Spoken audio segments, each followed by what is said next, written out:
Now we have our second talk of the evening, which will be from the one and only Mun from Grabyo. Give it up for Mun. There you go, man. Just sit down. Hey guys. Wow, quite a lot of people here. So my name is Mun. Come from a company called Grabyo. We're a B2B business, primarily around doing video streaming for broadcasters. So we work with Sky, BT Sports, for a few football clubs. And our kind of first few investors were 4 footballers, all ex-Arsenal players, so Henry, Cesc Fabregas, RVP, and actually Tony Parker, randomly, NBA player. But anyways, so what I want to talk about really is cool title. My wife helped me come up with this. Hopefully you like it. But from 4 to 40, from 4 employees to 40. Things I've learned growing a startup. So I'm the CTO at Grabyo. I've been there since day one, and this is, it was quite a journey for me to experience this, and I wanted to share a few things with you guys. So just actually before I start, I wanted to kind of see what the crowd's like. So how many of you guys here are in a job? What? Not a lot of people. No, how many of you guys are in a job right now, like employed, like working? Okay, good. How many of you guys are kind of in a startup or in a smallish business? Oh, quite cool, good crowd.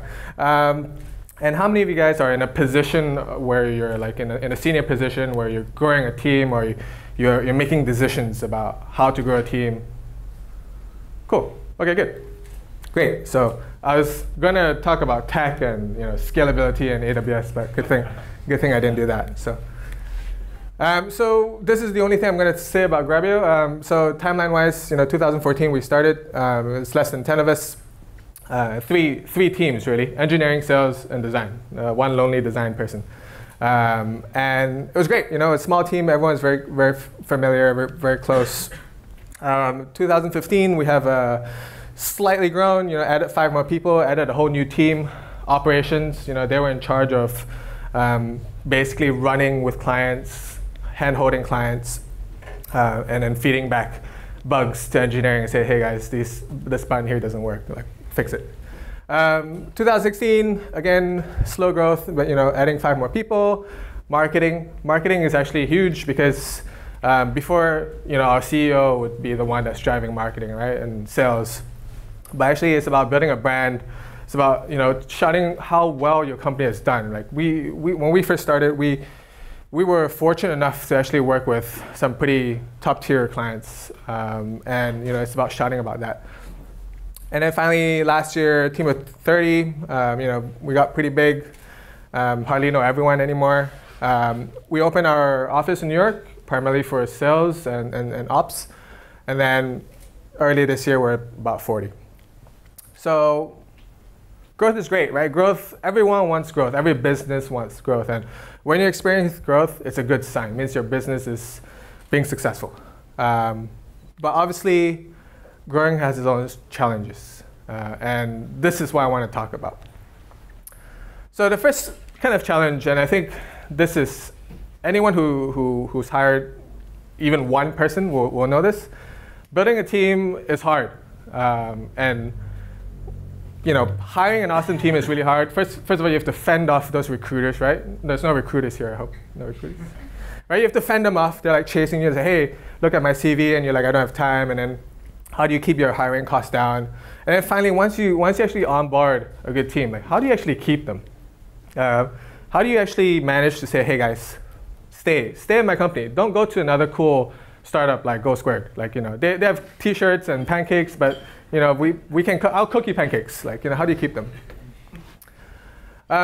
And the first thing that I've learned that is really important, and I was lucky enough to kind of, no one told me about this, and this is just instinct, but hire culture first, right?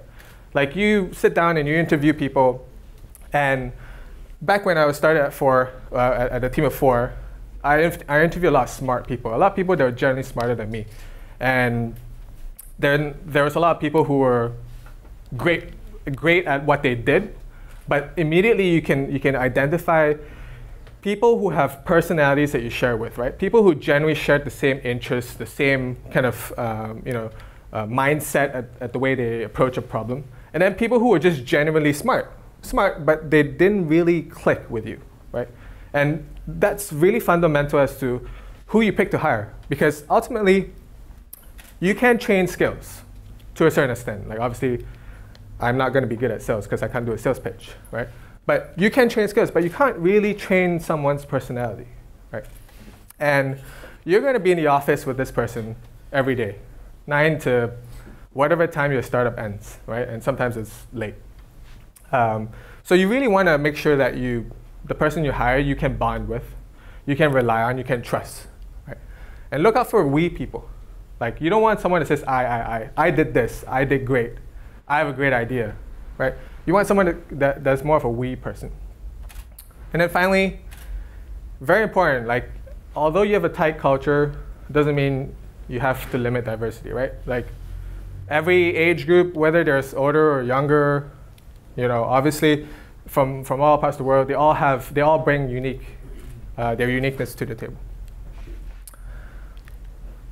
By the way, I love memes, so you'll see a lot of memes. And then the second thing is that once you build a great team, keep them, guys. Like the team is everything. Like you may be the best CEO ever, and you may be Steve Jobs, and you may have the smartest brain, but if you don't have a great team building it, if you don't have a great team following you and taking a charge, you're not gonna build a good product. You're not gonna sell, and then you're gonna fail. So your product's only as good as the team behind it. And how do you lead a team? How do you essentially say, hey, follow me, build this, join my team? And really, it's about selling your vision, right? You have to really pitch to every single one, not just your superiors, but you have to pitch to every single one and say, this is my vision, this is what we're building, this is what we're here to do, right? And be honest. Like honesty, as Dimple said, is one of the best policies. You have to say, this is our mission, guys, as a startup. If we don't manage to do this in 12 months, let's close shop. Let's be done with it, because this is our mission, this is our goal. And then finally, I like this one. Don't be a boss, right? Be a leader, be a mentor. Be a mentor, like really be a mentor. Like sit down, use your time, sacrifice your time, and teach. And I'm a culprit of this because when we were a team before, I love teaching. I love telling everyone that I hired. I said, hey guys, either you teach me about some things that you've learned, or I can spend my own time to teach you. But as your team grows, obviously, you get sucked up, right? Your CEO tells you, hey guys, Mun, I need you to do this. Like, stop spending so much time with your team. And then you get sucked up. So it's really important to still be a mentor, because people only look up to you, not because you're a boss, right? But they really respect you when you actually when they feel like you've been their mentor. This is a fun one. So communication is challenge number 2. And this is very, very important because I've personally gone through about 3 different designers where they've left, right? And they hand in a resignation and they say, hey, I quit. And I go, what? Since when? Like, I thought you were happy. Like, why this? Why now? What's going on? And they said, well, the CEO asked me to do this, or I'm not happy with my team, blah, blah, blah, blah, blah. And then the immediate thing I say is, wow, if you're not happy, why is this the first time I've heard about this? Like, why? You've done such a great job. Is it me? I said, no, you're great. You've always been great. But it's everything else, my role, what I do, the people around me. So the next thing was, okay, well, if you told me this a week ago, 2 weeks ago, and if I could change it, and I genuinely can change it, you're unhappy about your pay, you're unhappy with your job title, if I could genuinely change it, would you stay? All 3 of them said yes. But it was too late, right? It was too late. They already signed a new job somewhere else. And it's a shame. It's a shame because we could have kept that bond. We could have kept that team going. It was a strong team. It was it's just a shame. If they had communicated this, or if I did a better job of ensuring I kept up with my employees more often, that would have helped. Right? I didn't have to go through a pain of hiring 3 more designers. So communicating well is a skill. Communication is a 2-way street. It's not just someone like me sitting up here and talking to you guys. Like, you have to ultimately understand me and what I'm saying. And this is what I try to get to my team. I can look at every single one of my team during a meeting And I could talk about my vision, I could talk about my product and what I want them to do. But I can also easily tell when someone's not understanding me, right? They'll sit there twiddling their thumbs. And then you have to call them out. You have to say, hey, look, are you getting this? This is really important. You have to get it. And when you have a huge team, not everyone absorbs information the same way. Like some people can pick up English really well. We have some devs on our team whose English is not their first language. So it's about identifying who's not getting it and then changing your approach, right? It's about slowing down. It's about using different words to communicate. So outside your team as well, I deal with the entire engineering team. So obviously very important for the whole engineering team to be on the same page, right? You don't want someone to be doing something on its own and then everyone complaining. But outside of engineering, the moment we added, the timeline shows that we added operations and then we added marketing, right? And this was the first barrier. Before we even opened the US office, this was the first barrier because we did not know how to communicate outside of engineering. Engineering was awesome. We had an email, right? engineering@grabyo.com. Everyone would, they would even do some banter in there, like nonsense emails. But then when it comes to actually talking about what they've done, release dates, bugs that they've known, they failed to communicate outside of engineering. And this was a flaw because what would happen normally is that we would be ready to ship a product. Marketing would sit there twiddling their thumbs, and next thing you know, we go, cool, CEO says, release it. Engineering says, yes, go. Ops team say, what? Marketing says, whoa, I haven't read my email. What is this feature? What are we actually selling? And that's a disaster, because then your whole release gets pushed back by weeks, right? And then engineering goes, oh, okay, cool. So practice a regular feedback loop. And this is important for my designers as well. I think most of you guys will know this, but as a product owner or as someone who has kind of a say before a certain feature or release goes out, you want to see something, right? You want to see it before it goes out. You want to prove it. But if a designer takes 4 weeks to do all this work, convince engineering to say, yeah, build this, guys. This is awesome. You see it 4 weeks later and go, this is not what I want, or this is not what we've designed, then it's a waste. It's a waste of time. So besides your normal feedback loop, do this outside of your team as well. Constantly be telling your other teams, marketing, operations, sales, hey guys, this feature is delayed. This is coming out soon. This is what we're building. This is what it looks like. Because that's the most valuable thing in terms of communication. The number of times I've managed to get early feedback from clients because of the way we've communicated, right? It's very helpful for me. So we can remain agile and we can change directions as fast as we can. Challenge number 3 is changes. And everybody, I think it's in human nature that we don't really like changes. We get scared of changes. And it's important that we, as senior positions, we recognize, we identify that change is needed. We react to it, adapt to it. And then not just only in your organization, right? But also in your own role. And personally, that's one of my biggest problems as well. So you can't do change by yourself. If you think, okay, cool, personally, I need more people, or so-and-so needs more help, you need to involve others to kind of help you and plan this. Because if it's just your change, you're not communicating well, you're implementing something that's just to your mind, it may not be aligned with business needs or CEO needs, the whole thing is not going to happen. Clear allocation of roles and responsibility. This is great because you can once you've communicated the change, you've implemented the change, you've hired all these people, right?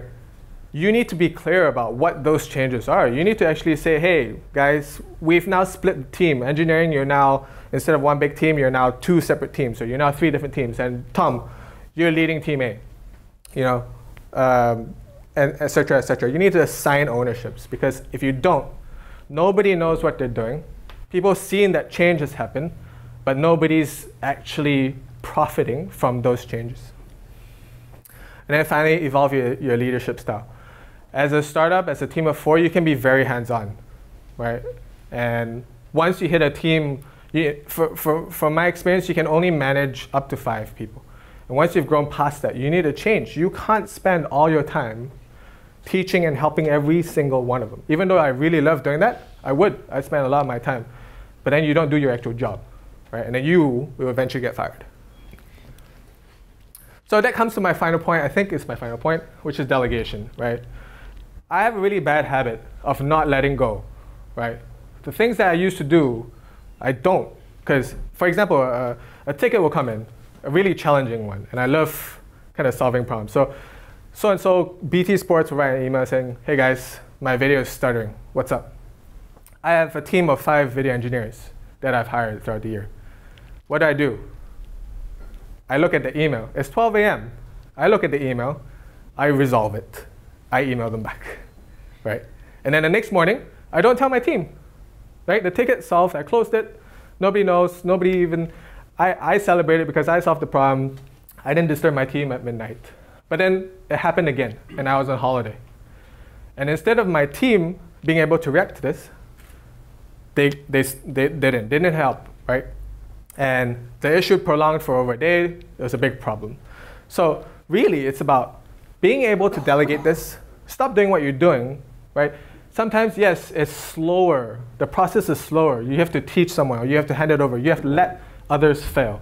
But it's very important. That's the only way you can scale, right? And the final point, trust the team that you've built. You've hired this great team, right? You've communicated really well. You have to trust them. And if you don't trust them, then you should be firing them. Because otherwise, why'd you hire a team for them to build? So yes, growing is fun, growing is great, but also when you grow, it can slow you down. So keep those things in mind. Don't let growth slow you down. Good luck.